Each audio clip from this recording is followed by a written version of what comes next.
Hello, our friends, evolutionary energy arts family, Hearts Home family. It's been a while since we did a video on Hearts Home. Indeed. Hello there. It's been far too long, and so I wanted to talk about Rudra. And by the way, make sure you are subscribed to all the channels. Of course, Patreon has everything going up. As you see here, Shiva, thunder, because Rudra is one of the, it's an aspect of Shiva. It is one of the most ancient deities.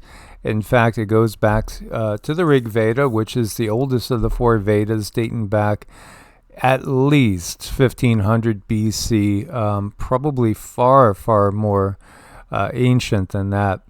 So I want to bring up and talk about Rudra because of the aspects that are going on in the astrological world around us and the energies that we're going to be going into in just basically less than a week. So I wanted to bring this up to just give you guys like a bigger concept of the situation and the energies that we're going into. The word Rudra, the root, is basically rude, which means to cry or to howl.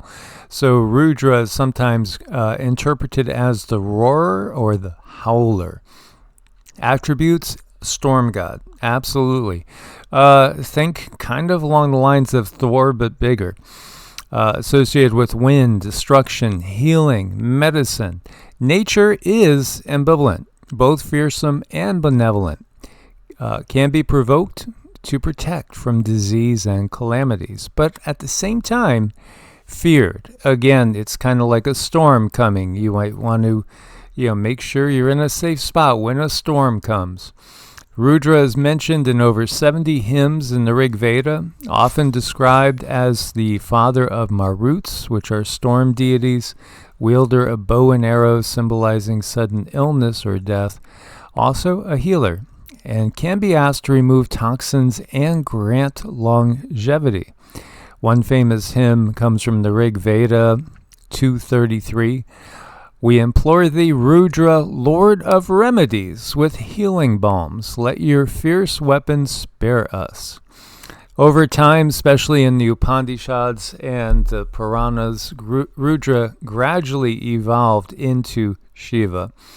And again, can be associated with the Supreme Being or an aspect of the Supreme Being. This is understanding the bigger picture. In some ways, I would again equate what we're talking about here to be energies of an elemental nature. And yes, absolutely, when we look to the universe and the universe being one of many, part of the multiverse, and the natural consciousnesses associated with both the creation of, ultimately the destruction of, and in the middle, the maintenance of the natural world. And as we've spoken about in other videos, there is this tendency over time to kind of bring together or combine what originally starts as different consciousnesses, different beings, and roll them all up into one. And this does happen over time, and this is also part of how Rudra is an aspect of Shiva in today's Vedic thought. By the time of the Mahabharata and the Puranas, Rudra and Shiva are essentially the same deity, with Shiva absorbing Rudra's fearsome nature, also embodying creation, preservation, destruction, a bigger cosmic role. So it's interesting because it does have a dual nature. Rudra represents both chaos and also healing, wild, untamed aspect of divinity that must be appeased or understood. And there are some tantric views on this as well, again, concerning the life force energy and the energy of creation. A simple chant from the Yajurveda is still widely used in Hindu worship and is recited to pacify Rudra's wrath and invoke Shiva's grace. Can also be considered a divine physician. A very simple mantra you can use is Om Namo Bhagavate Rudraya, which literally means, again, when you break it down, Om is the primordial sound, divine vibration, creation through sound. Namo is salutations, reverence, greetings. Bhagavate is literally to the divine. And then Rudraya is to Rudra, the fierce and yet healing form of Shiva. So typically you would chant 108 times or multiples of 108 times. And, we bring this up because of some of the energies that are going to be affecting us in the middle of this month, starting in the middle of this month, involve this aspect of Shiva, who is, again, one of the three main deities on the yang side of it. Again, there's also their corresponding counterparts on the yin side. When we talk about, again, Shiva, Vishnu, and Brahma, and then we also have over on the other side Sarasvati and Lakshmi and Parvati. Mm-hmm. So these energies are good. What I take away from it, the energy to destroy and to heal, sometimes you need to kind of wipe something away and start over. We might do things in life and not do them as gracefully as we could. So maybe we just take that apart and put it back together the way we should have. And in some ways, I guess you could say that's destroying something. And then at the same time, you're healing it with that understanding of now you have the wisdom of how it needs to go back together. So now you're able to heal the thing. Yeah, and then there's other ways of looking at Shiva literally as the consciousness before manifestation. If we break down Shiva into its roots, it literally is before creation, and then you have that way of looking at Shiva and Shakti, where Shakti is the energy of manifest creation. And again, this is looking at it from a yin and a yang point of view.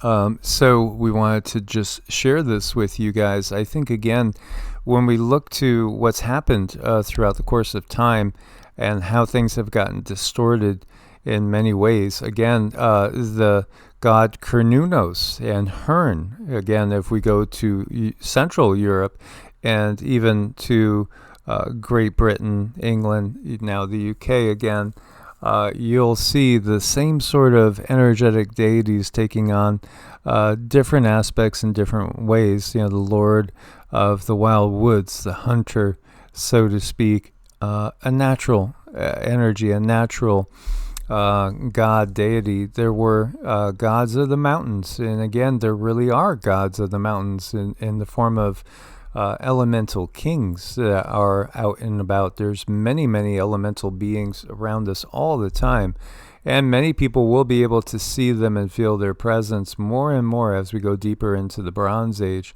This is a beautiful thing, as this is really a time of myths made manifest in front of our very eyes. And the deeper we go into this age, I think the more everybody is going to have a sense of wonder and awe and more hope and inspiration, as opposed to everything that we've gone through at the end of the Kali Yuga.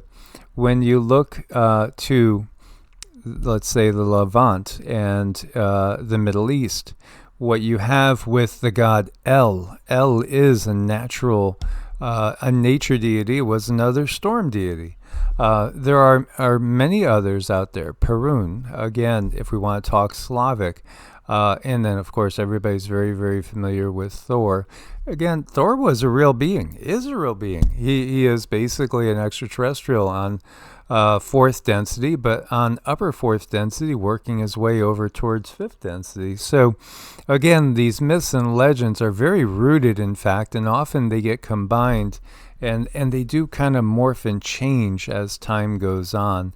But when we look to this, again, when we're talking about these elemental beings, we're talking about beings that are here to help keep the natural world in order and keep it available for us to explore as we are consciousness having a temporary human experience. Part of the challenge ahead of us will involve mastering the elements and learning how to master the elements both within our own physical bodies. That should be the first goal, and then eventually in the world around us as well.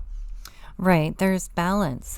Balance is kind of the key word to everything. So any aspect of us that is out of balance, according to the elements, that's where you can find dis-ease or disharmony, and bringing yourself back into harmony, taking yourself out of chaos, finding that thing that needs to be balanced is something you can do to really, truly find healing in this life. And we know it's very, very hard to even get to the root problem of what is going on inside of us, but it is that elemental energy.